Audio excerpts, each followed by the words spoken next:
Ladies and gentlemen, welcome to Dinno, Sit Down with Dinno, podcast number 6. Today I'm having a special guest. We are working together at Baha World Center, and we'll be talking about various topics that will be coming on mind. Just to let you guys know, this is a natural conversation. There's no prompt or anything.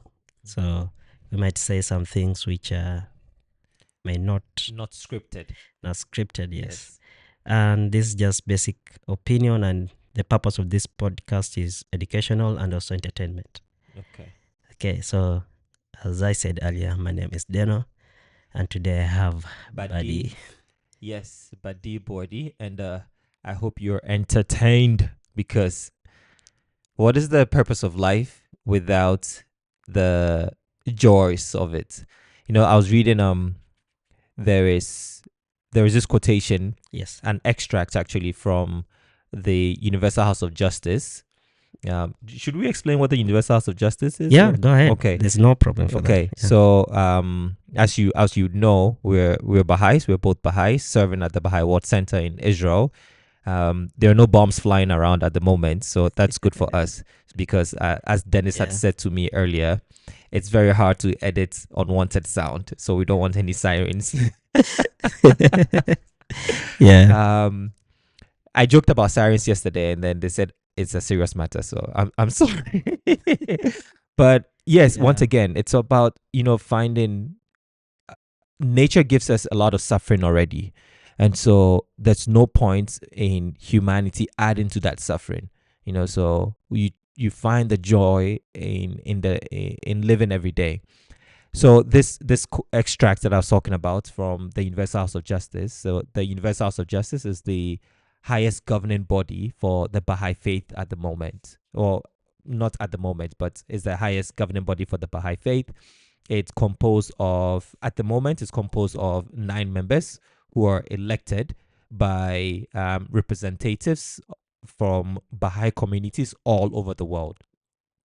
And members of the House of Justice, it's a divinely ordained institution which are guided by the founder of the faith, Baha'u'llah. And at every 5 years, Baha'is will get together in Israel, vote for its new members. And then, just like, it's similar to what we had recently experienced with the election of a new pope. And a friend was sharing that they have come to learn that recently with the Catholic faith, they had talked about a cyanide, where you have a group of they're not popes, but what do you call Cardinals. Yes, cardinals. Yes. Cardinals. So you have this group of cardinals who would make suggestions to the Pope, and then it was up to the Pope to decide whether to accept these changes or not. And in the past, it had always rested with the Pope. But I think recently, this new Pope, what's his name, Louis the 14th, had said that we're advancing on the role of the cyanide.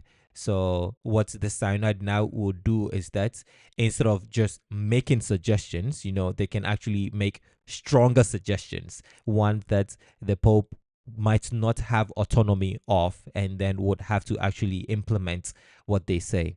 And so instead of having, in the aspect of the Baha'i faith, instead of having one person, you have this electorate of 9 people who form this one supreme body, who are, yes, divinely guided, and elections are not also on campaigns.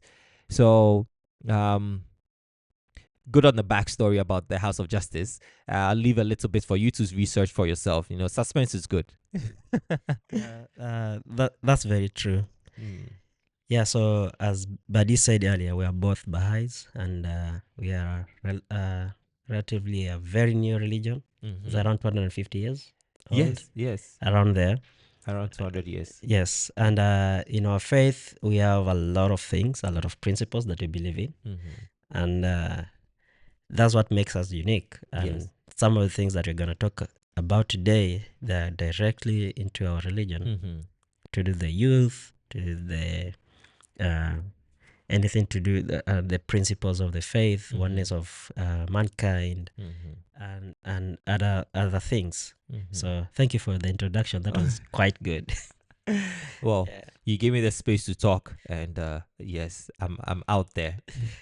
I'm so happy. Mm. So, Buddy, so tell me a little bit where you come from. So I'm Ghanaian. I was born and raised in Ghana. Yeah. My experiences in life, fortunately, have not been developed only in Ghana. So, when I was young, one of the things that as Baha'is we do is that we believe that the revelation of God is not for one person alone, and it is the duty of all Baha'is to teach this word of God to everyone, because as we've been promised in dispensations or revelations of the past, the kingdom of God is going to be established on earth.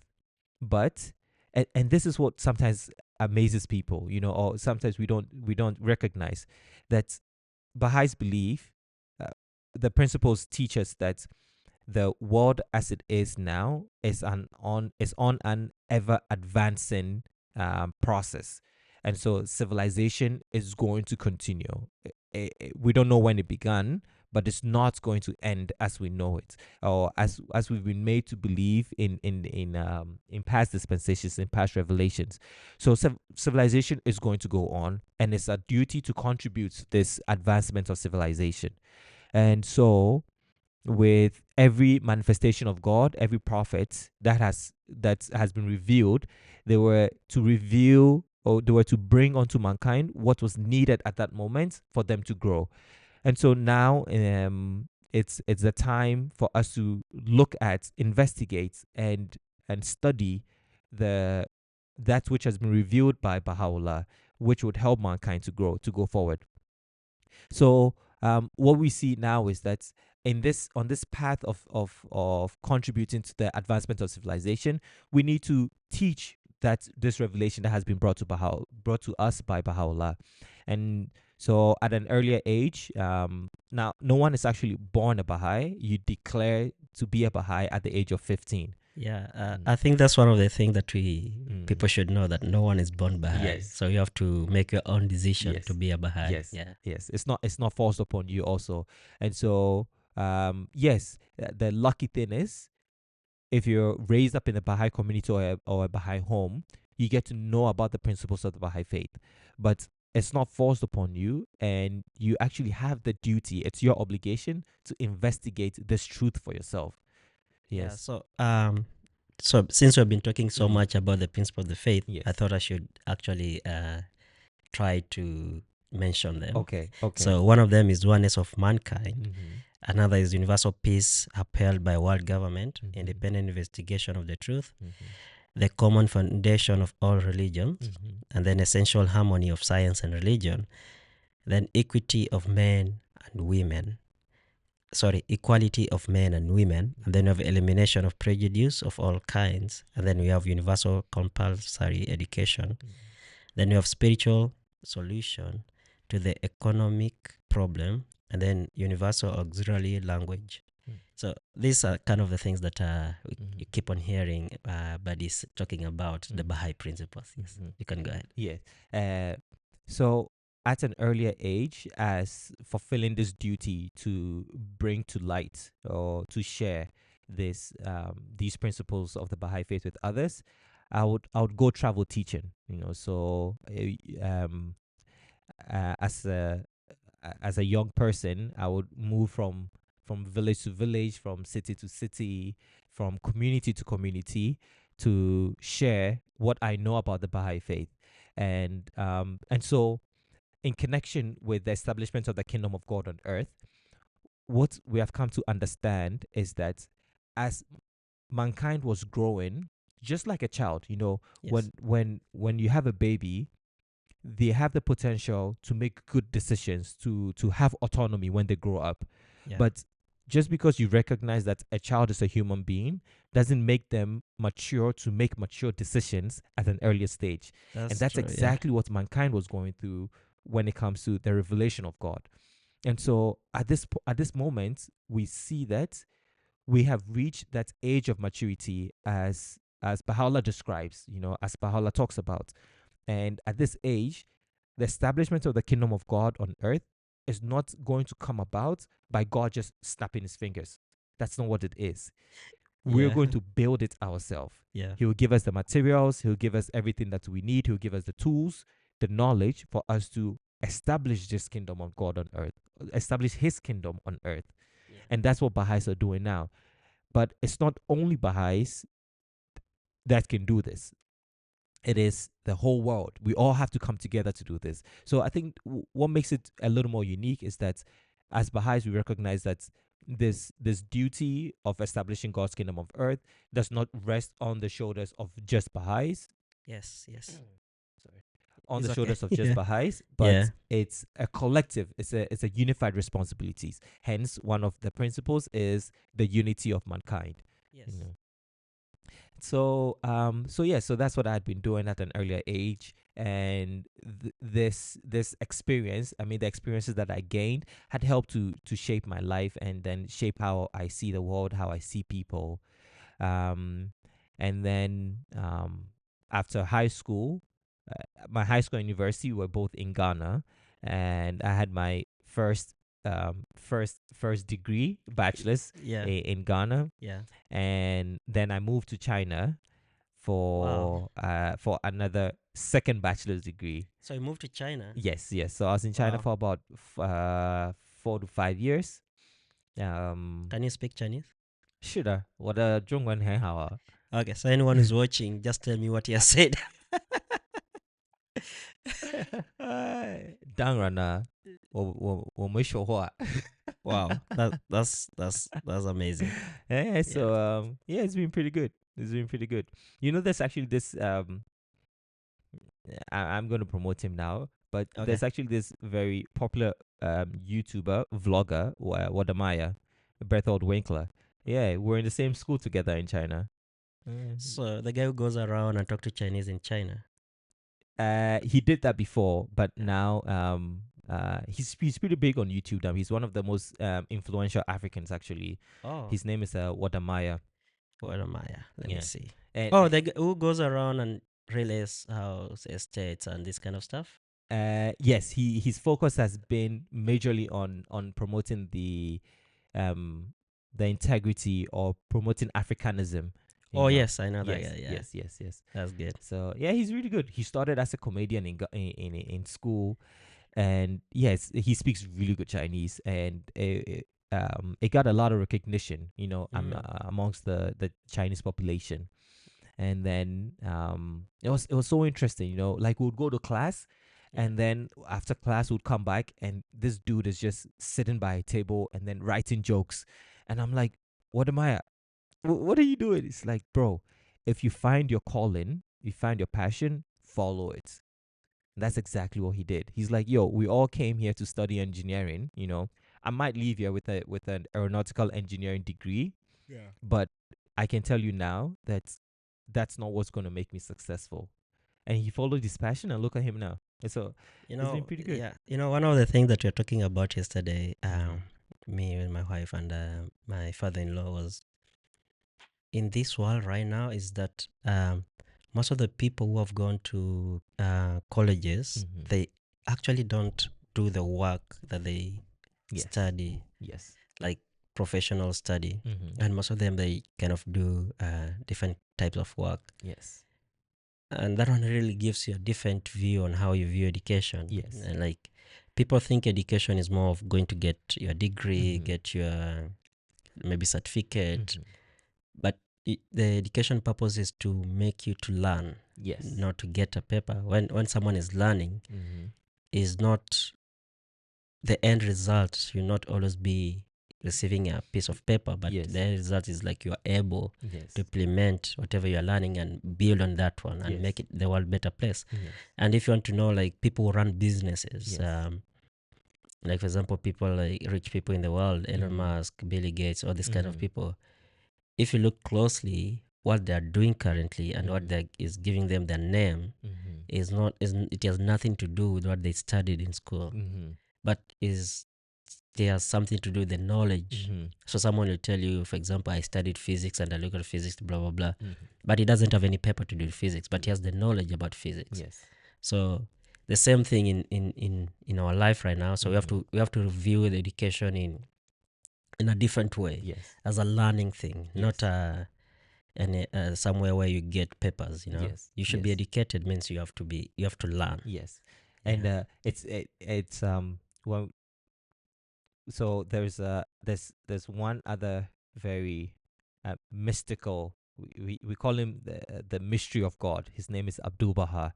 And I mean his title now, and everything about him became Abdul Baha. And Abdul Baha is Arabic, which means the servant of God, you know.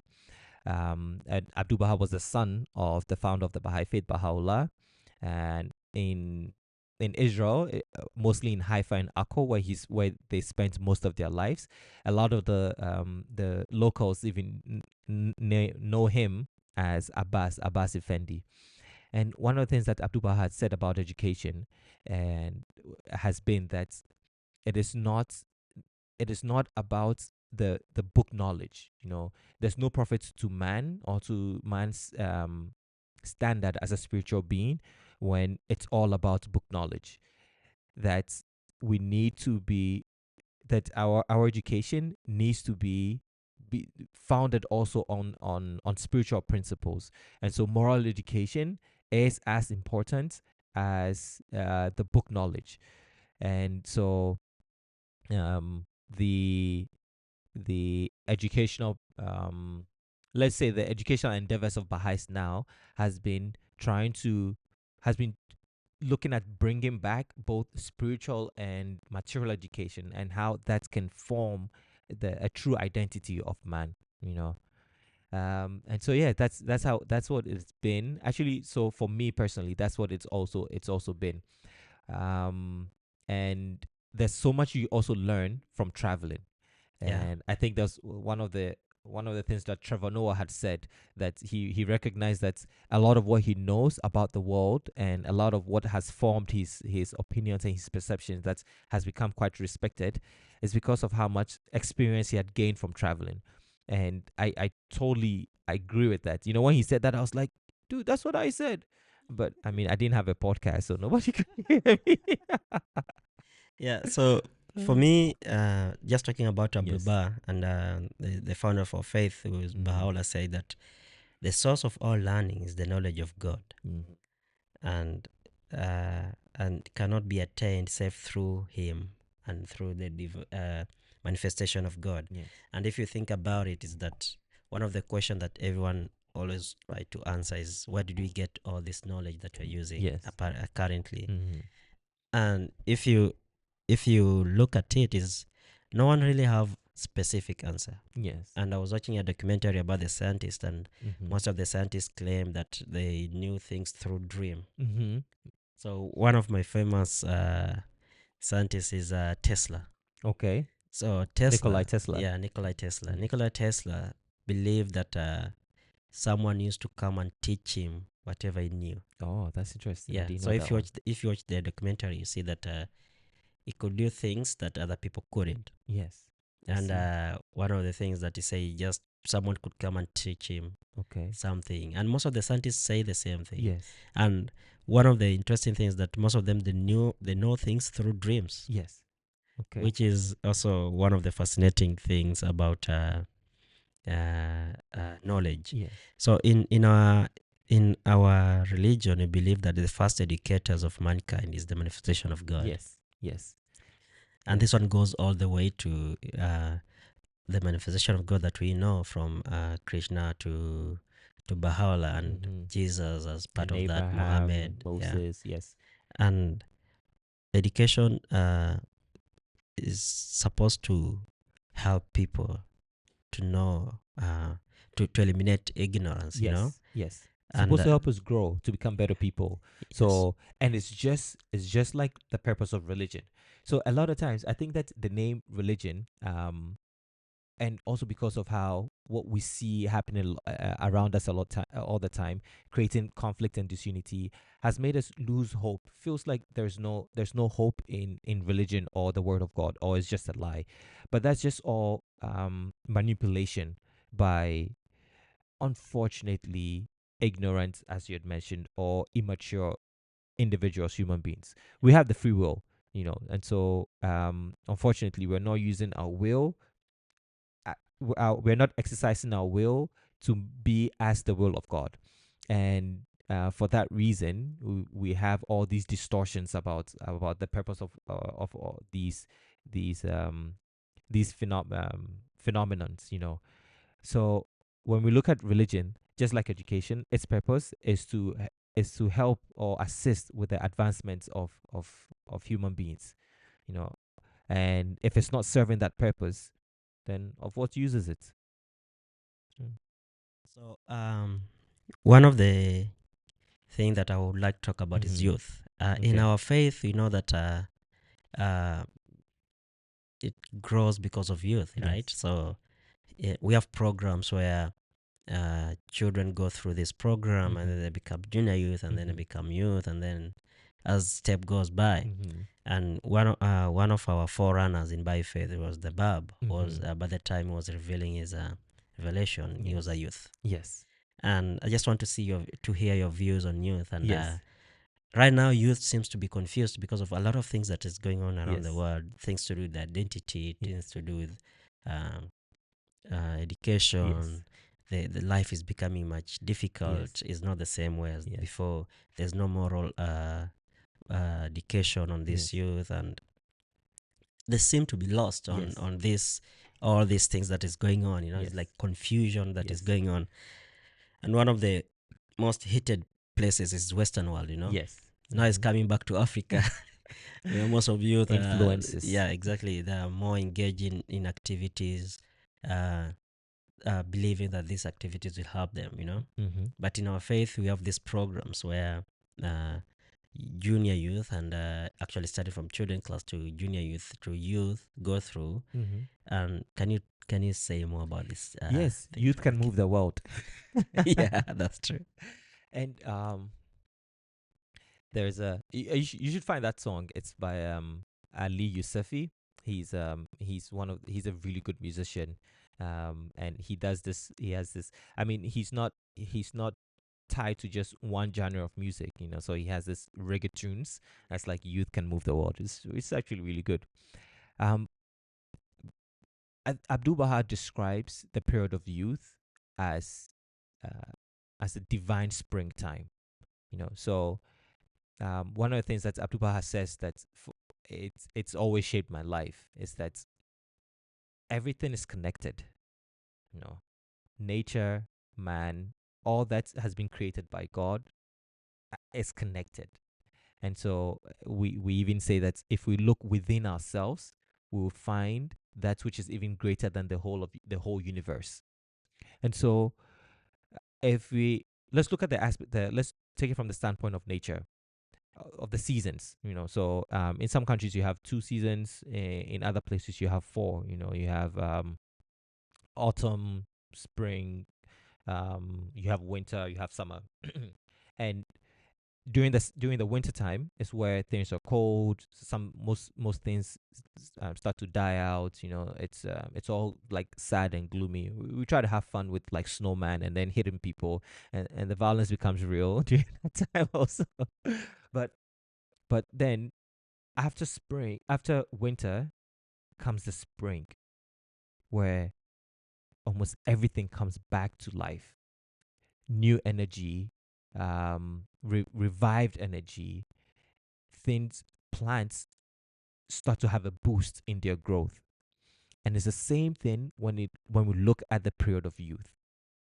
So as a child, your energies are just, it's like they're being prepared, they're being fostered for that period where it's at a heightened state, and anything that you set your mind to, you put your energies in, is just, it has the potential to be successful.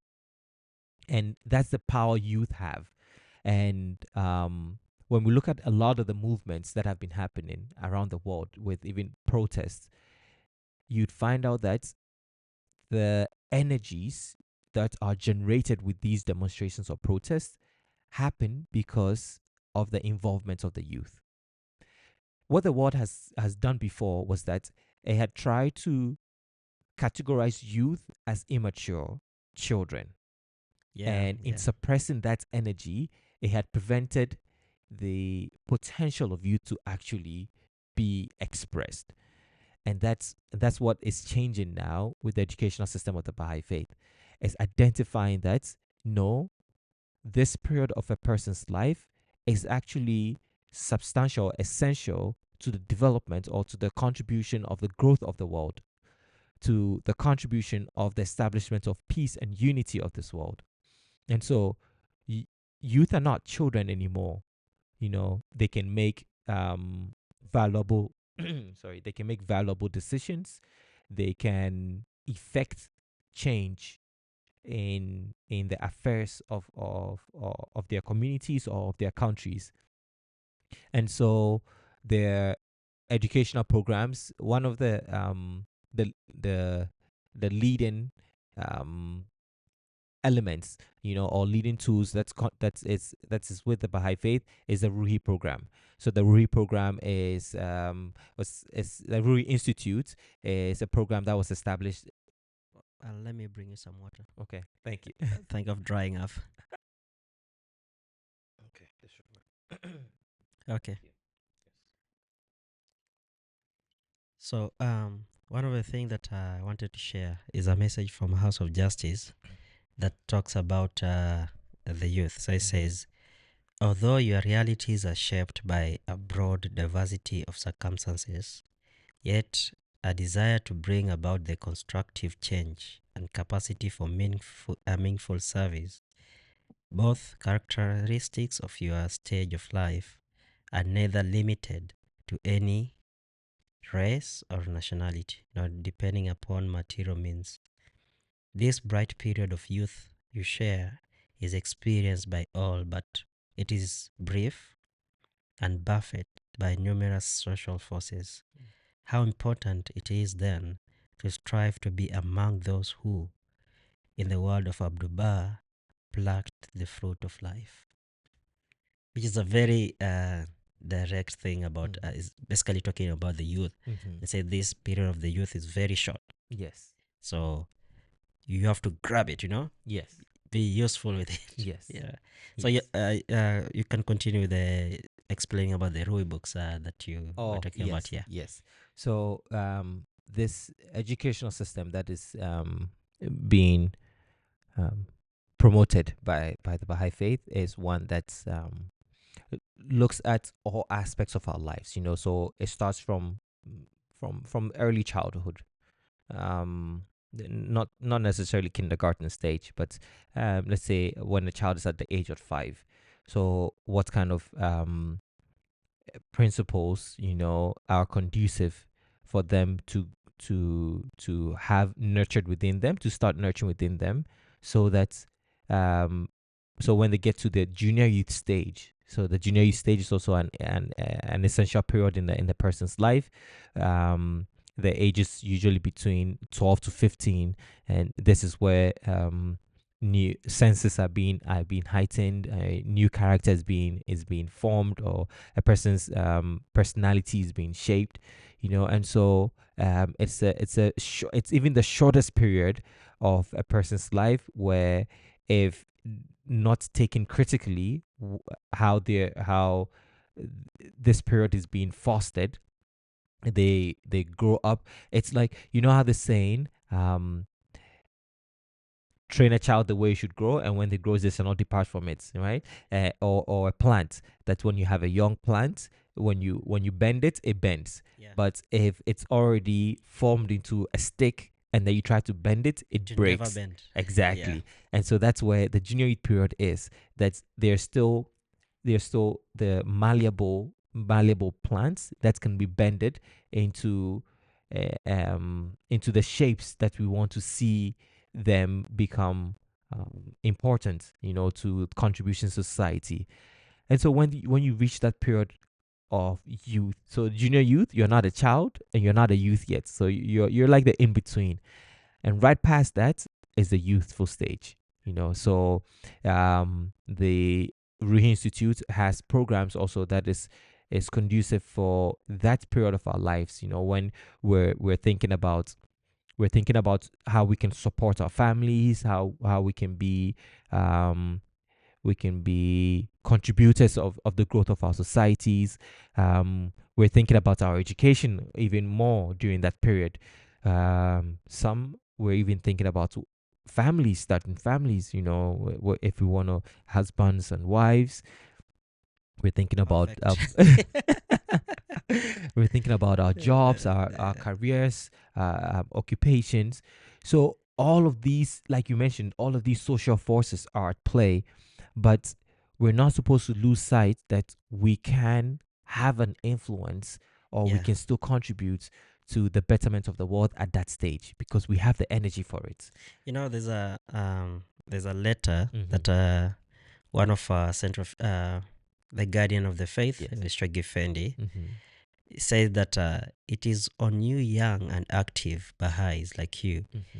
that the guardian centers all of his hope for Mm-hmm. the future progress and expansion of the cause.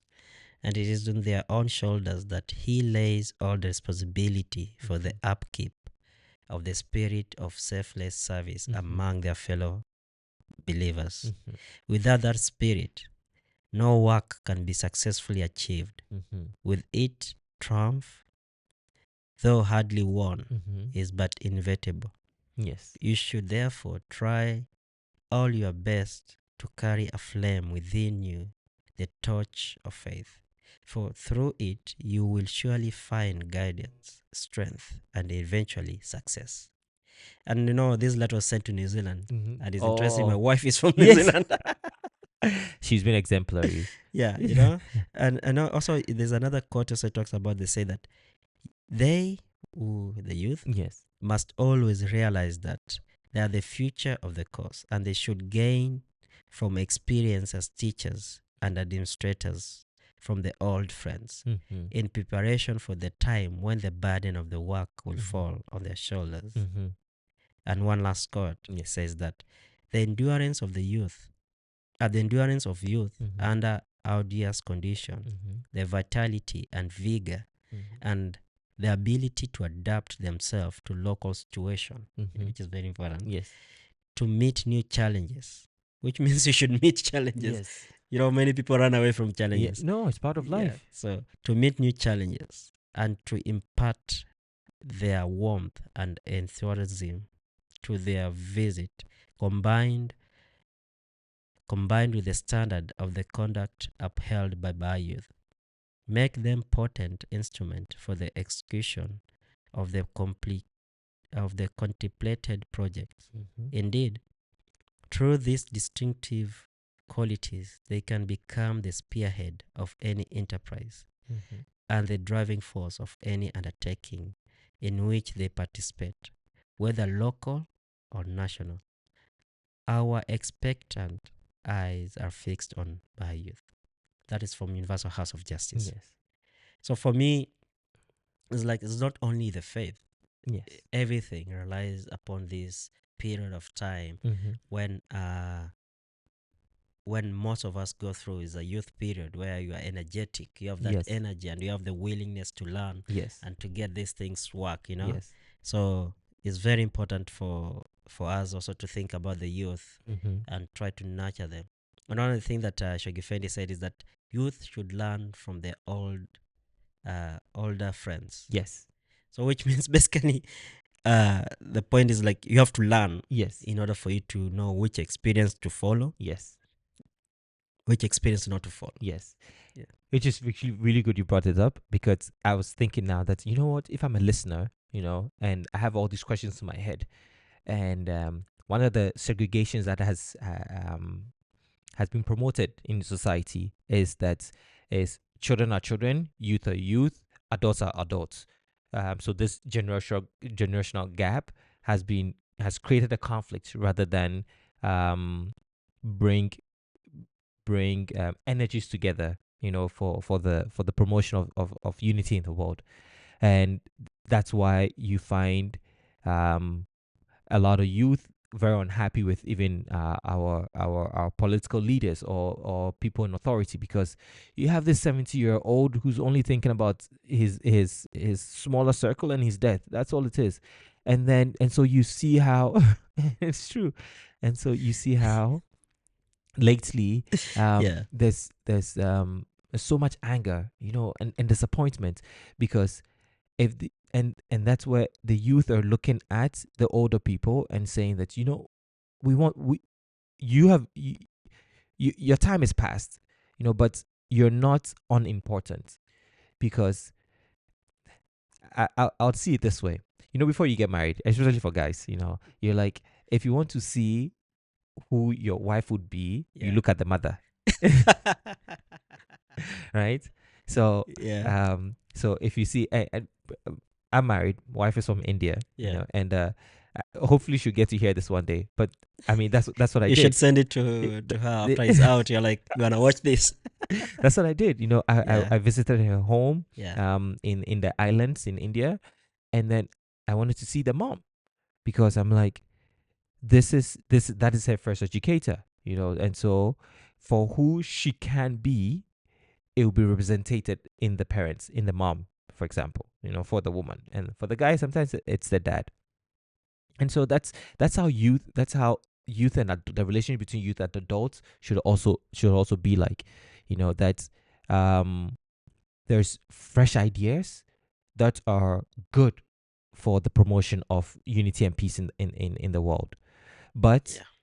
we do not want to repeat the mistakes that the adults have done. Yeah. So the youth are learning for the adults, and the adults are guiding the youth, not patronizing them, or preventing them, or holding them back, but allowing them to flourish by giving them the guidance that they need.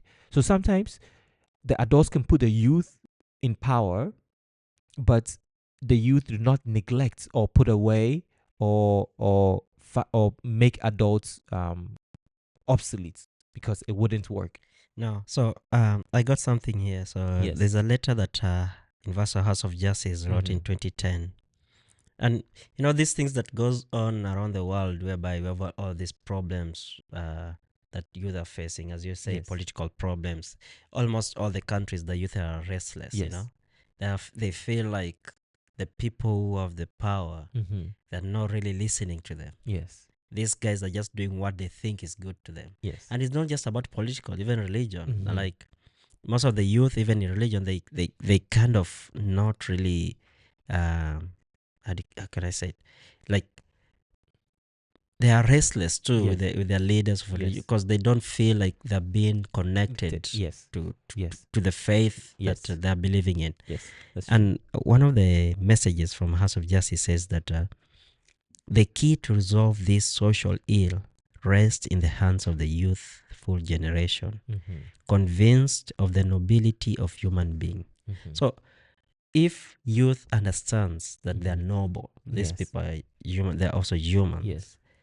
It's easy for them to resolve this because they're the future, right? So Yes. in 10 years, they're no Yes. longer youth, they will Yes. be adult. Yes. And then from that, they now go to Yes. the another level, Yes. and say that eagerly seeking a deeper understanding of the truth, purpose of existence, able to distinguish between divine religion and mere superstition. Clearly, in the view of science and religion as two independent yet complementary systems of knowledge that propel human progress, conscious of and drawn to the beauty and the power of unity in diversity, secure in the knowledge that real glory is to be found in the service to one's country and to the peoples of the world, Yes. and mindful that the acquisition of wealth is praiseworthy only insofar as is attained through just means, Yes. and that expanded for the benevolence purposes, for the promotion of knowledge and towards the common good, Thus must our precious youth prepare themselves Yes. to shoulder the tremendous responsibility that waits them. Yes. And thus will they prove immune to the atmosphere of greed Yes. that surrounds them Mm-hmm. and press forward unwaveringly in the pursuit of the exalted goal. Yes. Which is very, like, you can see that House of Justice even itself knows that people, this thing about science and religion. People think that they're two separate things, but both of them have different type of knowledge, right? Exactly.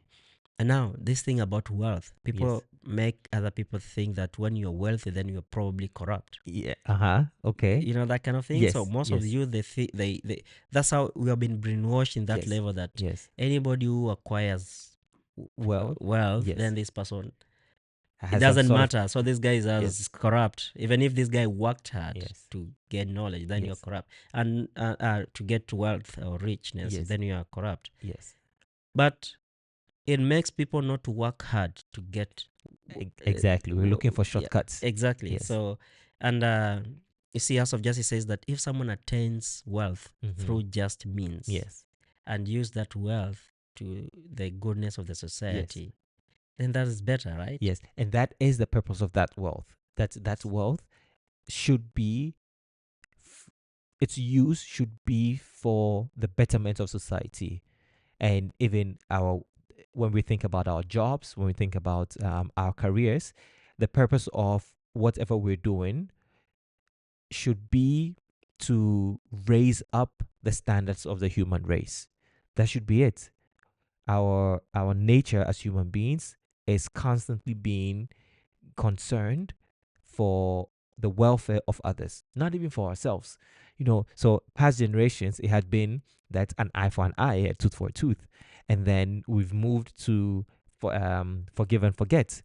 But now, this age of maturity, the principle of our operations should be that you prefer your brother or you prefer your sister to yourself.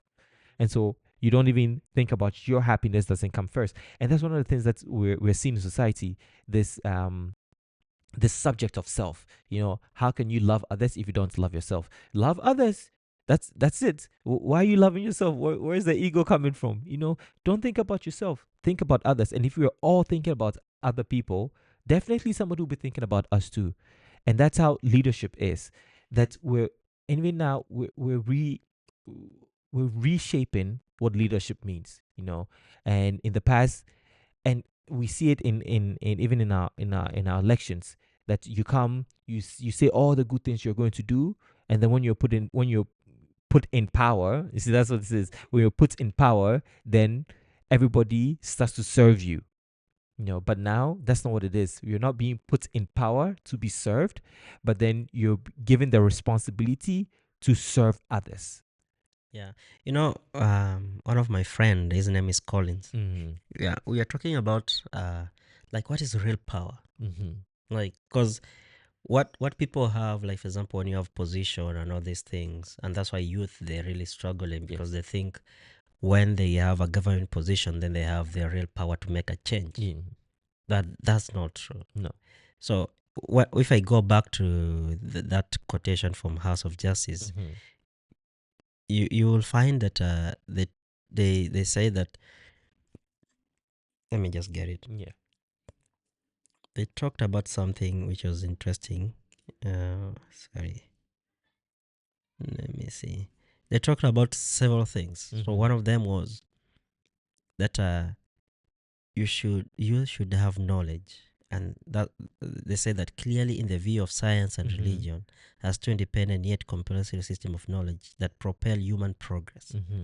So the real power is not position in government. Yes. The real power is knowledge. Yes. So person who has knowledge, Yes, he has power. Yes. And because these things, like, for example, being in government position or institution position, and then you think you have power, you don't. So if youth can acquire knowledge, Yes. and invest and use that knowledge properly, Yes. then youth have power. That's why knowledge And they is can being make suppressed. change. Exactly. That's why knowledge is being suppressed in some places. Yes.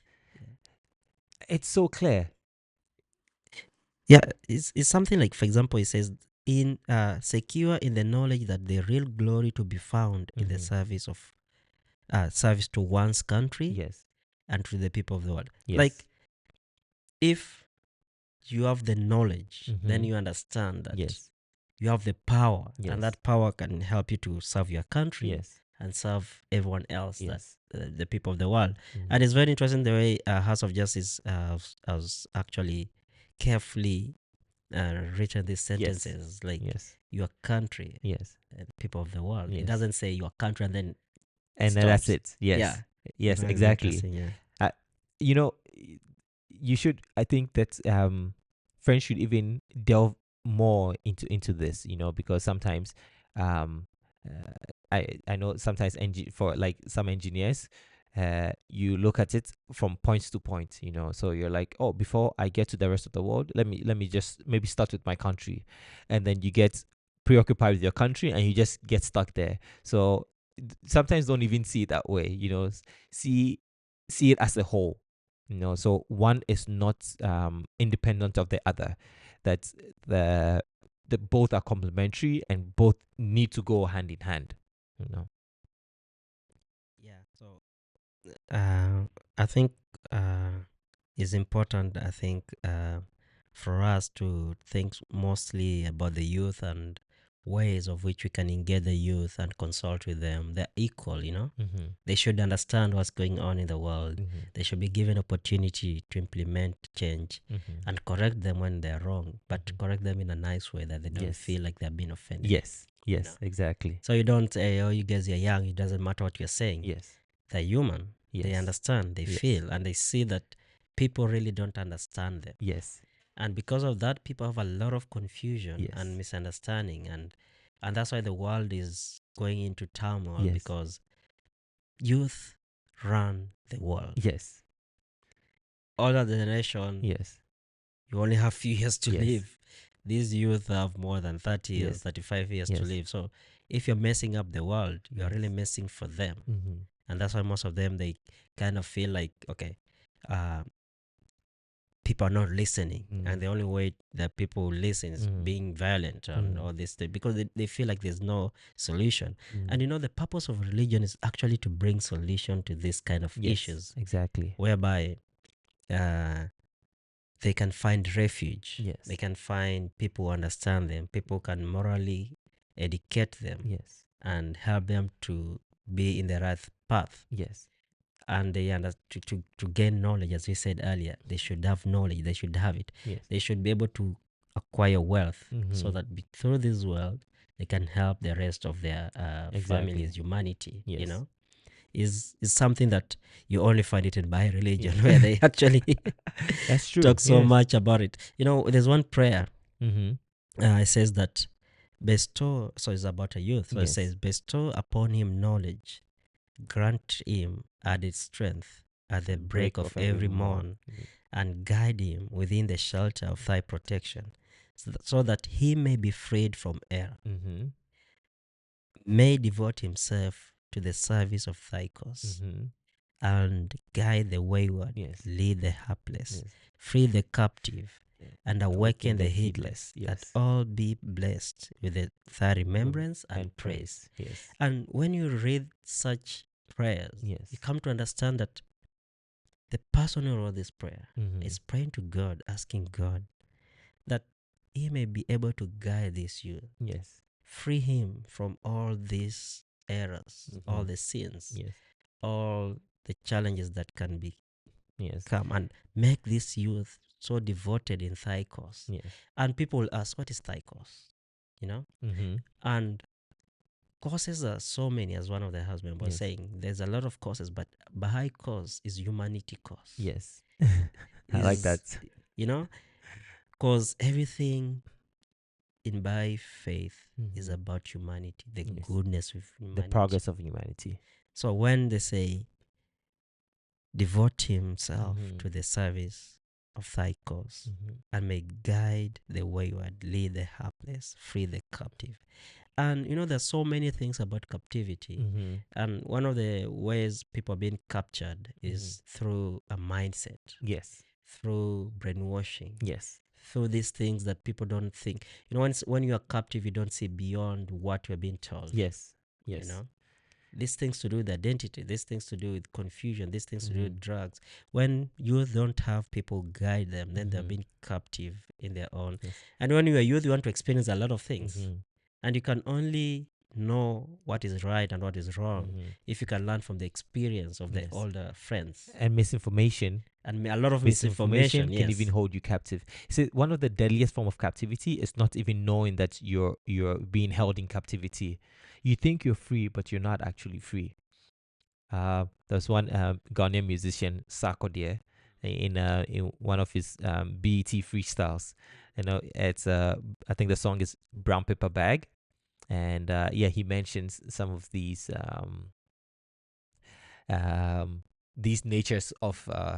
I mean, I'm not about the evils of slavery and Africanism. That's not what this is about, But truth be told, and it is what it is. You learn about it, you move on. That's what it is. That's lately the nature of slavery is to make you is the illusion of freedom. So you think you're free, you think you're independent, but then every decision that you actually have to make for your growth is being prevented because your submission is the benefits of someone. It's to the benefits of someone. It's true. So illusion of things is what works, right? Yeah. and and people give you some perceptions of things that you feel like, oh, I have. So think about this. Someone comes to you and says, uh the thought of being free Mm-hmm. is something that eats almost everyone. Yes. If someone tells, I'm gonna free you from whatever challenges you're going through, Yes.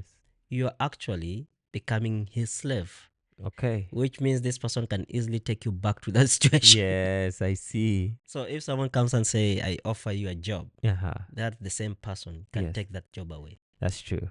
So the society has been made is that people are not independent enough to understand Yes. that the thing about being free is Mm-hmm. not exchanging yourself to Okay. another thing. So Yes. you're basically exchanging yourself. Yes. So Yes. these things is very, and when Abdullah was in prison, he said that Mm-hmm. the real prison is prison of mind, Yes, exactly. and the real freedom is freedom of mind. Yes. So if you totally want to be free, you have to Yes. free your mind Mm. and not think about the physical reality around you, which will actually enslave you more. Okay. I wanted to see there's another prayer here Mm-hmm. by I think it's a quote from Book of Certitude by Okay. Baha'u'llah. Mm-hmm. It says that, behold, all the people are imprisoned within the thumb of self, Mm-hmm. and lie buried beneath the nethermost depth of worldly desire. Mm-hmm.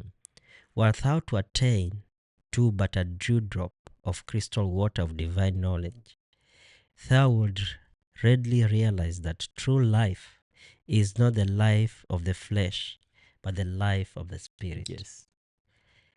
For the life of the flesh is the common to both men and animals, Mm-hmm.